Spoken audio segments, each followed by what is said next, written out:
દ્વારકામાં નાગેશ્વર મંદિર છે. જો આ નાગેશ્વર મંદિરના ગેટ સામે તમે ઊભા રહ્યો એટલે સાઈડમાં ડાબી સાઈડ ઉપર આ એક રસ્તો જાય છે.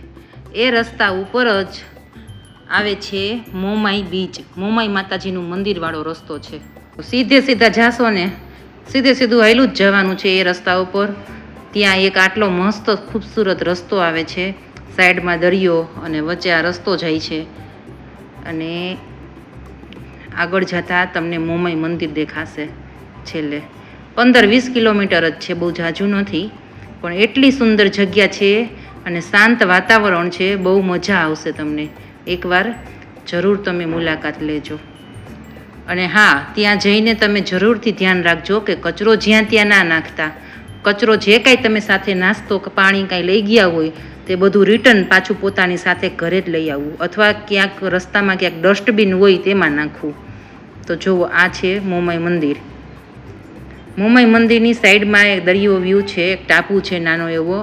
અને આ માતાજીના પરચા વિશે પણ અહીંયા બહુ મોટો લેખ લખેલો છે. તમે આવો તો જરૂરથી વાંચજો. અને આ એક સાઈડમાં બગીચો છે જ્યાં તમે રસોઈ કરીને જમી પણ શકો છો. આ પાછળનો વ્યૂ છે જ્યાં દરિયો દેખાય છે, અને આ મંદિરનો બગીચો છે. જોવો એની શાંતિ કેટલી અનુભવાય છે.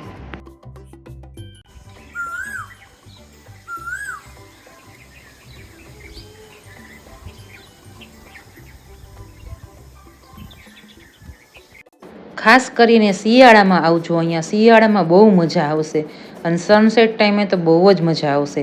ખાસ કરીને શિયાળામાં અહીંયા દરિયા કિનારે જે લહેરો ઉઠતી હોય એ લહેરો ભેગા છીપલાઓ તણાઈને આવે છે, અને જે રેતી હોય એમાં નકરા છીપલા અને આખું પલનો બીચ હોય એવું દેખાય છે. અત્યારે તો નથી, હું શિયાળામાં આવેલી છું, મેં જોયેલું છે. બહુ સરસ જગ્યા છે. શિયાળામાં તમે આવજો એકવાર અને જરૂરથી આ જગ્યાનો આનંદ ઉઠાવો. એકદમ શાંતિની અનુભૂતિ થશે તમને.